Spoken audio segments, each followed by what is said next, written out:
नमस्कार दोस्तों, मेरा नाम आशीष पटेल है और मैं आज आपसे डिस्कस करने वाला हूँ कि लोन क्या होता है, लोन कितने प्रकार के होते हैं और कौन-कौन से लोन होते हैं, कौन से लोन अप्लाई करने में बेनिफिट है, कौन से लोन कब लेना चाहिए।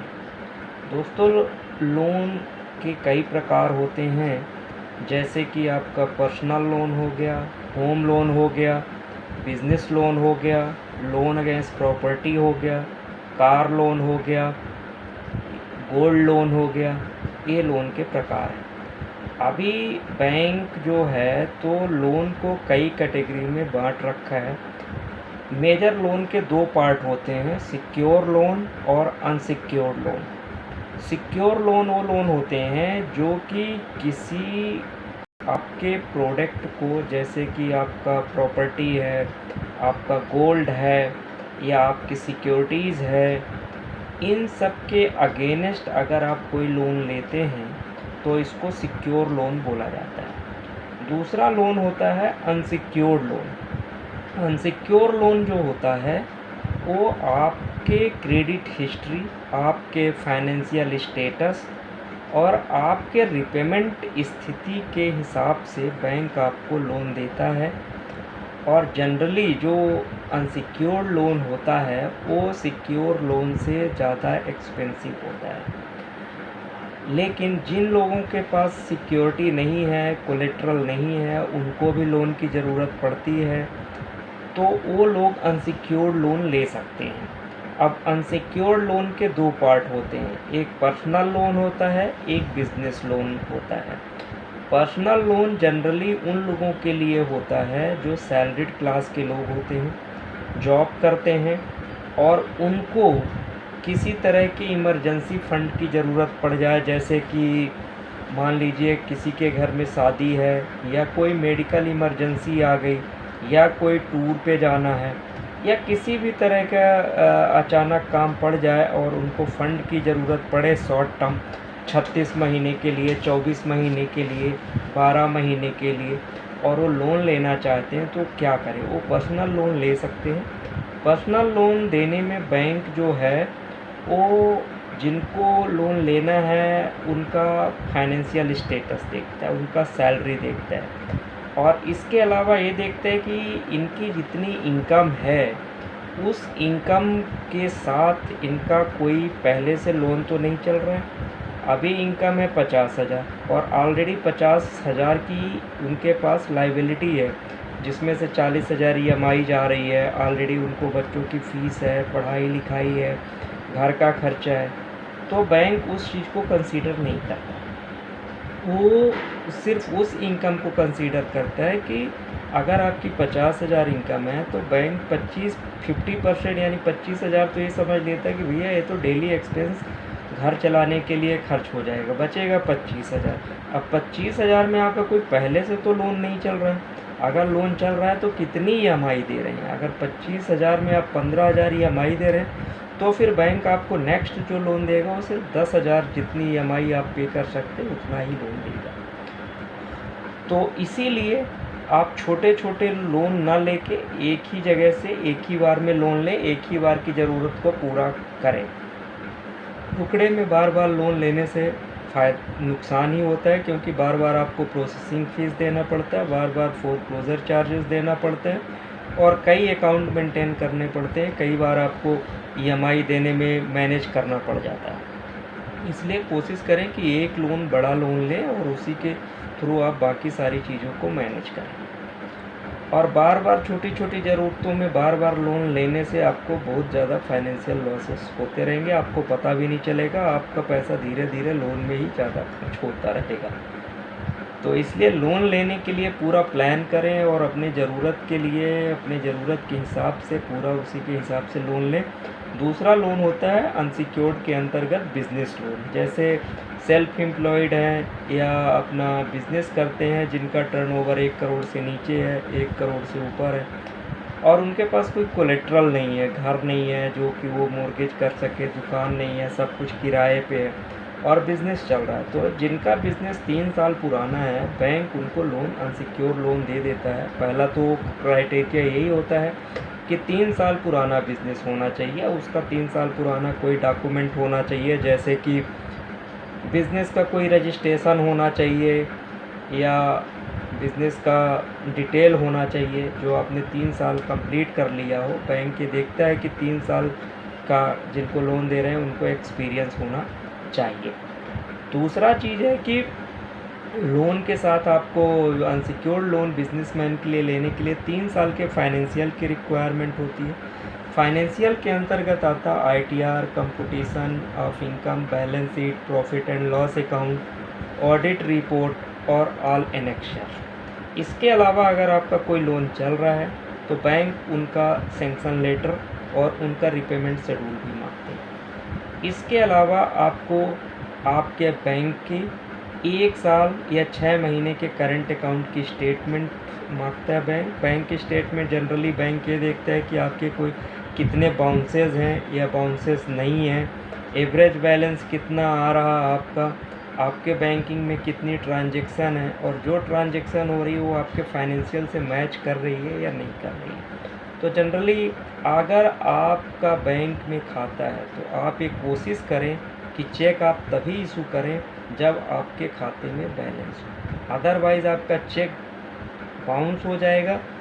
तो हर बैंक क्या करता है, चेक बाउंस को एज ए नेगेटिव लेता है और बहुत बड़ा बैंक के अंदर एक क्राइम माना जाता है कि अगर किसी आदमी का चेक बाउंस हो रहा है तो उसको लोन लेने में मुश्किल आती, क्योंकि वो बड़ा नेगेटिव इम्पैक्ट पड़ता है कि जो आदमी अपना चेक काट रहा है उसको ये महीने पता नहीं कि 3 दिन बाद उसके पास पैसा रहेगा नहीं रहेगा और वो चेक बाउंस हो जाता है।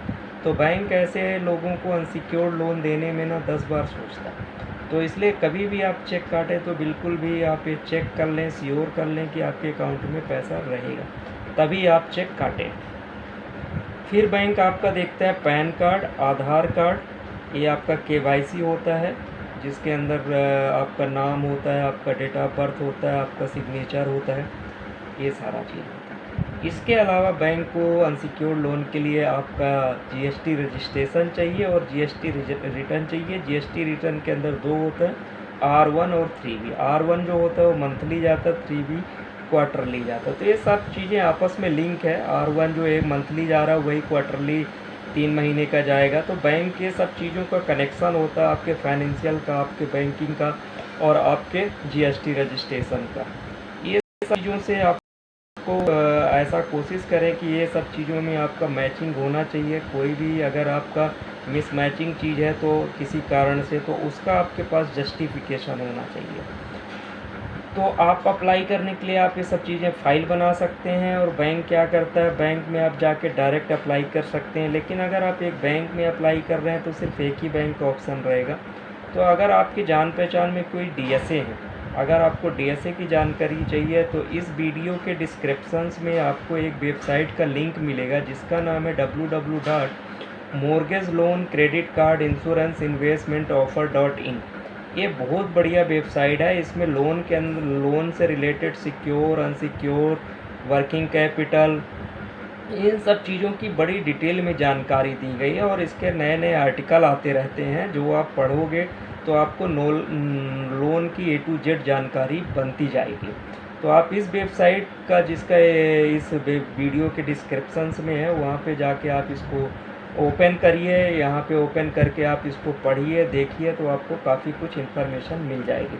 तो कोशिश करिए कि आप लोन किसी DSA के थ्रू लें। DSA को क्या है कि लोन कराने का काफ़ी एक्सपीरियंस होता है। तो वो जब आपका फ़ाइल बनाता है, अगर आपके फ़ाइल में किसी तरह की कोई दिक्कत होती है तो वो आपको क्या है कि उसको एक प्रॉपर एडवाइस देता है कि यहाँ पे आपको क्या करना चाहिए, क्या जवाब देना चाहिए बैंक को, और इन सब चीज़ों से आपके फाइल में थोड़ा मजबूती आ जाती है।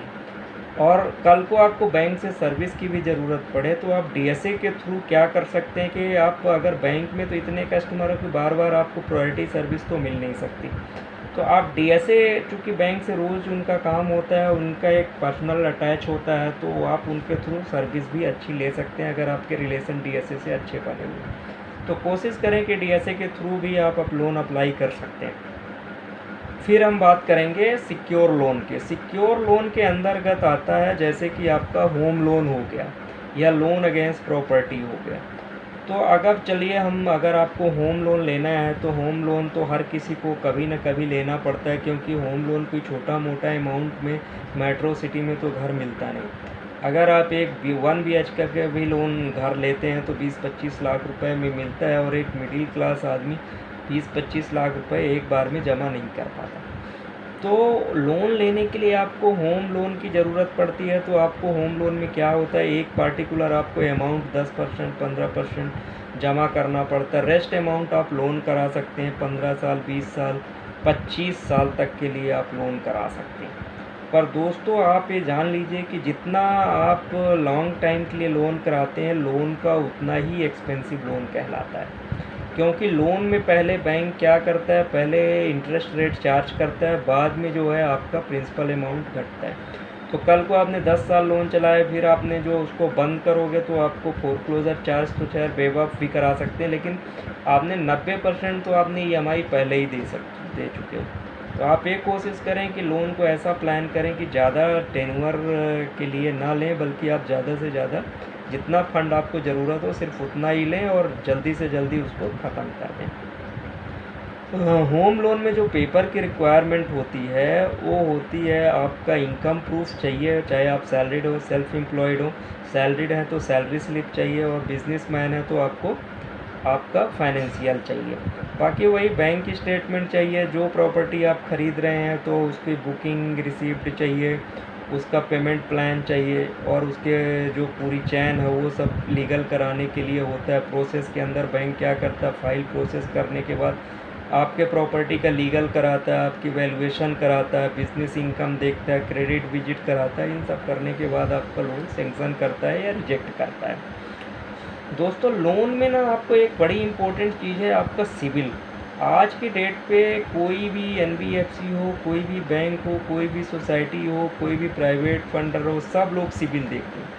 अगर आपने कभी भी कोई क्रेडिट कार्ड डिस्प्यूट है या कोई पर्सनल लोन डिस्प्यूट है तो उसे रिज़ॉल्व कर लीजिए, उसकी पेमेंट कर दीजिए, या जो भी उसमें इशू है उसको रिज़ॉल्व कर लीजिए, ताकि आपका सिविल जो है अच्छा होना चाहिए। अगर आपको पर्सनल लोन चाहिए तो मिनिमम 750 का सिविल स्कोर होना चाहिए। सिक्योर लोन के लिए तो आपको 700 से नीचे में भी मिल जाता है, क्योंकि वो सिक्योर लोन होता है, लेकिन उसका भी जस्टिफिकेशन आपको देना होता है।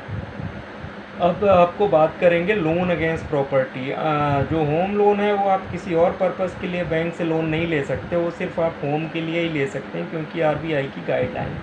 अगर आपको प्रॉपर्टी के अगेंस्ट लोन लेना है और अपने बिजनेस में लगाना है तो आप फिर लोन अगेंस्ट प्रॉपर्टी ले सकते हैं।